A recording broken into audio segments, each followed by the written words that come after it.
को परमेश्वर ने मरे हुओं में से जिलाया, इस बात के ऊपर मैं दिल से विश्वास करना ही धार्मिकता की झिलम है जो हम अपने आत्मा में धारण करते हैं। शरीर के ऊपर नहीं, आत्मा में धारण करते हैं। ये हथियार सारे जो है आत्मा में धारण करना है हमें, तो सत्य से कमर कसकर। अच्छा, इसी धार्मिकता का जब हम मुंह से अंगीकार लोगों के संसार के सामने करते हैं तो ये हमारे उद्धार का कारण बनता है। आगे हम देखते हैं। और पांव में मेल के सुसमाचार की तैयारी के जूते पहनकर, कहीं पर भी हमें लड़ाई में जाना है, किसी भी जगह है, कैसी भी जगह में जाना है, तो हमें जूते तो पहन के ही जाना पड़ता है। और ये जूते कौन से हैं? मेल मिलाप के तैयारी का सुसमाचार लेकर जाना। यहाँ लिखा है मेल के सुसमाचार की तैयारी के जूते पहनकर, मतलब हमें सुसमाचार से, मेल मिलाप के सुसमाचार से सुसज्जित होना है। अब ये मेल मिलाप कौन सा है? मनुष्य जाति अदन की वाटिका में परमेश्वर से अलग हो गई थी और दूर हो गई थी, और यीशु मसीह उसी मनुष्य जाति को वापस पिता परमेश्वर से मेल मिलाप कराने के लिए आए। तो ये मेल मिलाप का सुसमाचार है यीशु मसीह ने जो हमारे लिए किया वो। और अब हमें भी संसार के लोगों का उस सच्चे परमेश्वर से मेल मिलाप कराना है ताकि ये उसको ग्रहण करके उसके राज्य में जाने के योग्य ठहरे। ये हमारी एक जिम्मेदारी है विश्वासी होने के नाते। अब आगे देखते हैं। और उन सब के साथ विश्वास की ढाल लेकर स्थिर रहो। विश्वास की ढाल, सच में जो सच्चा विश्वास है वो हमारे जीवन में कार्य करता है और हमें दुष्ट के सारे अविश्वास के तीरों से बचाता है, उनको बुझा देता है। दुष्ट जो है हर समय, आप कुछ भी करेंगे, किसी चीज के ऊपर आप विश्वास करेंगे, परमेश्वर के वचन पर विश्वास करेंगे, तो तुरंत जो है बैरी अविश्वास का जो है तीर छोड़ेगा और आपको उस वचन के प्रति आपके दिल में शक पैदा करेगा। और वो शक में अगर आप उसमें आगे बढ़ गए तो आप प्रभु के वचन से गिर जाएंगे, पीछे हट जाएंगे और असफल हो जाएंगे। लेकिन परमेश्वर ने असफल होने के लिए नहीं, हमें विश्वास के जीवन में आगे बढ़ने के लिए प्रभु ने चुना है। इसलिए विश्वास की ढाल लेकर हमें स्थिर रहना है। काहे में स्थिर रहना है? वचन में और विश्वास में स्थिर रहना है, प्रार्थना में स्थिर होना है। अब ढाल जो है, विश्वास जो है, उसके 3 आयाम हैं जो अलग अलग जगह अलग अलग उसमें देखते हैं हम। तो विश्वास जो है वो पवित्र आत्मा का वरदान है। वो पिछली बार हमने उसमें देखा पहला कुरिन्थियों और 12 अध्याय के अंदर में हमने देखा है विश्वास का वरदान। वो एक विश्वास एक वरदान है। ये यहाँ पर हम देख रहे हैं विश्वास एक ढाल है। और गलातिया की पत्री में अगली बार जब अपन अध्ययन करेंगे तो पवित्र आत्मा के 9 वरदानों में एक वरदान विश्वास का भी है। एक फल, वरदान नहीं, फल। वरदान तो है ही, पवित्र आत्मा का एक फल विश्वास भी है। परमेश्वर के ऊपर विश्वास, परमेश्वर के पुत्र, उसके सुसमाचार पर विश्वास करना, वो पवित्र आत्मा का एक फल है जो हमें हमारे जीवन में धारण करना है, हमें हमारे जीवन से उसको उत्पन्न करना है। विश्वास की ढाल लेकर स्थिर रहो, तुम उस दुष्ट के सब जलते हुए तीरों को बुझा सको। वो जलते हुए तीर फेंकता है, ऐसे ऐसे ताने मारेगा कि लोग तिलमिला जाते हैं, लेकिन हमें वो सब नहीं करना है।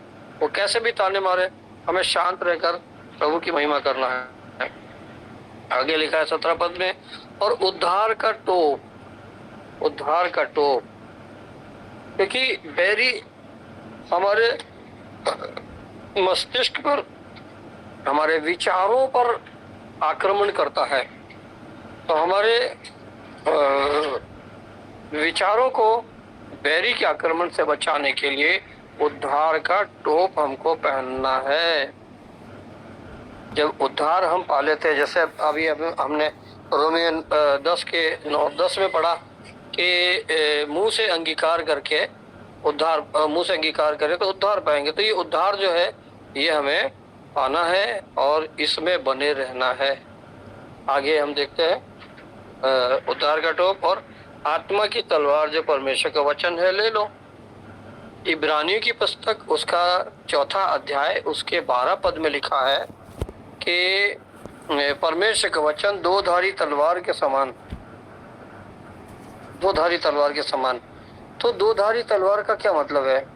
जैसे ये सुनने वाले को छेदती है, वैसे ही बोलने वाले को भी छेदती है, मन के विचारों को और गांठ गांठ और गुदे गुदे को वार पार छेदती है और मन के विचारों को जानती और जांचती है।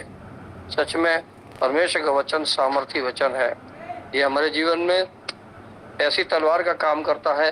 यीशु मसीह की जो परीक्षा ली शैतान ने, 3 परीक्षाएं ली, उसने वचन से ही उसने यीशु मसीह की परीक्षा ली और यीशु मसीह ने वचन की तलवार से ही उसके सारे आक्रमण को काट दिया, नष्ट कर दिया, फेल कर दिया उसको।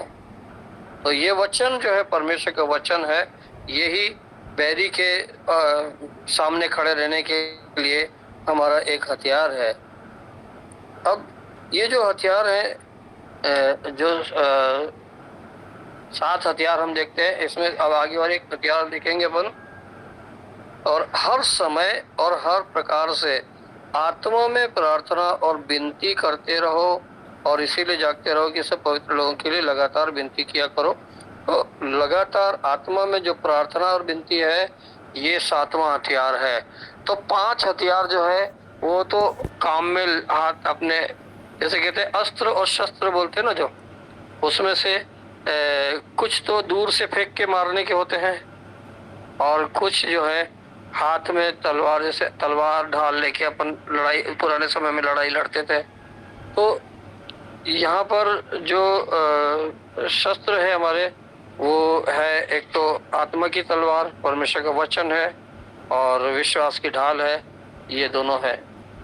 और प्रार्थना, ये प्रार्थना जो है, जब हम प्रार्थना करते हैं तो परमेश्वर के कान हमारी प्रार्थनाओं की ओर लगे रहते हैं और इसलिए प्रार्थना का उत्तर मिलता है। लेकिन कब मिलेगा? जब प्रार्थना आत्मा में होकर की जाएगी। पवित्र आत्मा की सहायता से जब हम प्रार्थना करते हैं तो निश्चित रूप से उसका उत्तर हमें मिलता है। तो हमने 7 बातों के बारे में सीखा इस समय। प्रभु की इच्छा यही थी आज इस वचन को सीखने की, और इन वचनों का आप और भी ध्यान से पढ़ना और आप लोगों को इसका क्या प्रकाशन मिलता है उसके बारे में जरूर कभी आने वाले समय में आप लोग बताना। परमेश्वर इन वचनों के द्वारा हम सबों को आशीषित करे और वचनों के अनुसार चलने का अनुग्रह प्रदान करे। मैरी ने कोशिश तो बहुत करी कि आज की मीटिंग न हो, लेकिन प्रभु का धन्यवाद हो कि प्रभु ने उसको, उसके सारे प्लान को फेल कर दिया और आज अपन ये मिलकर ये बातें सीखने पाए। परमेश्वर इन वचनों के द्वारा आप सबों को आशीषित करे और वचन के अनुसार चलने का अनुग्रह प्रदान करे। यीशु मसीह के नाम में आमीन। आमीन आमीन आमीन। जोरदार ताली बजाएंगे प्रभु के नाम के लिए, परमेश्वर के वचन के लिए जोरदार ताली बजाएंगे। बहुत ही सुंदर, सामर्थी और बहुत कम समय में प्रभु के दास को परमेश्वर अपने काम के लिए, अपने महिमा के लिए इस्तेमाल किया है। बहुत रुकावट था